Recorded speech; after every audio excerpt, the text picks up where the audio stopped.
شب قدر کی اہمیت کیا ہے؟ قرآن مجید فرقان حمید شب قدر کے بارے میں کیا خوب ارشاد فرماتا ہے سورہ قدر میں؟ بسم اللہ الرحمن الرحیم انا انزلناہ فی لیلۃ القدر وما ادراک ما لیلۃ القدر لیلۃ القدر خیر من الف شہر۔ لیلۃ القدر 1000 مہینوں سے بہتر ہے۔ اچھا، کون سی رات لیلۃ القدر ہے؟ اس میں مختلف روایتیں ہیں، مگر حدیث پاک میں جو نبی پاک کی حدیث پاک سے میں رہنمائی ملتی ہے کہ رمضان کے آخری عشرے کی 5 طاق راتوں میں لیلۃ القدر کو تلاش کرو۔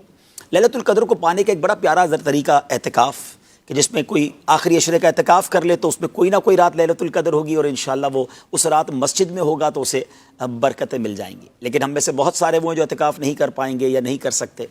اب ان 5 راتوں کو ٹارگٹ کر لیں، ان 5 راتوں کو پلان کریں، یعنی ان میں سے ایک شب قدر ہے تو پہلا کام تو یہ کریں کہ عشاء کی نماز باجماعت لازمی پڑھیں، اور فجر کی نماز بھی باجماعت لازمی پڑھے، کہ جو عشاء اور فجر کی نماز باجماعت پڑھتا ہے اسے ساری رات عبادت کا ثواب ملتا ہے۔ تو کوئی بھی رات شب قدر ہوئی تو آپ کی وہ رات انشاءاللہ عبادت میں ہوگی۔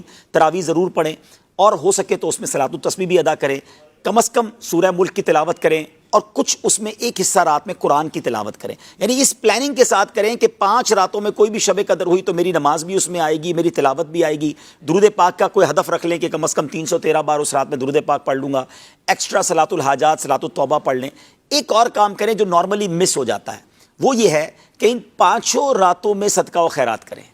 ان 5 راتوں میں اللہ کی راہ میں خرچ کریں، جس کا جتنا بجٹ ہے۔ آپ ایک پلان کر لیں کہ میں نے، اچھا نارملی دن میں ہم دیتے ہیں، رات میں کہتے ہیں یار، تو رات میں کوئی پلان کر کے رکھیں کہ میں نے مغرب سے لے کر فجر تک کسی نہ کسی کو اللہ کی راہ میں دینا ہے۔ آپ کسی غریب کی مدد کر دیں، کسی ماشاءاللہ دعوت اسلامی ہے مسجد میں دے دیں، دعوت اسلامی کو دے دیں، جہاں آپ کا جی چاہتا ہے۔ لیکن ان 5 راتوں کا ایک بجٹ بنا لیں، بے شک 100 روپے 5 راتوں میں دے دیں، جس کو اللہ نے دیا 1000 دے، 10,000 دے، 1 لاکھ روپے دے، لیکن ان 5 راتوں میں دے، کیونکہ جس رات شب قدر ہو گئی نا تو وہ 1000 مہینوں سے بہتر رات میں آپ کی چیریٹی بھی ہو جائے گی، آپ کا خرچ ہو جائے گا اور وہ ملٹی پلائی ہو جائے گا۔ تو اس کو اگر ٹارگٹ کر لیں اس بار کہ میں نے ان 5 راتوں کو فضول کاموں میں نہیں گزارنا، دن میں تھوڑا آرام کرنا ہے تاکہ رات پوری جاگ سکوں، اور رات میں یہ سارے سیگمنٹ بنا لیں جو میں نے کرنے ہیں۔ ہر طاق رات میں مدنی مذاکرہ بھی ہوگا، خاص دعا بھی ہوگی، اور آپ اپنی مسجد کے پروگرامز ہوتے ہیں۔ آپ پلان کر کے چلیں، ٹارگٹ کر کے چلیں کہ اس بار ان 5 راتوں کو ایسے گزارنا ہے کہ کوئی بھی رات شب قدر ہوئی تو انشاءاللہ مجھے 1000 مہینوں سے زیادہ بہتر عبادت جو ہے، بہتر رات جو اس میں عبادت کا ثواب مل جائے گا انشاءاللہ۔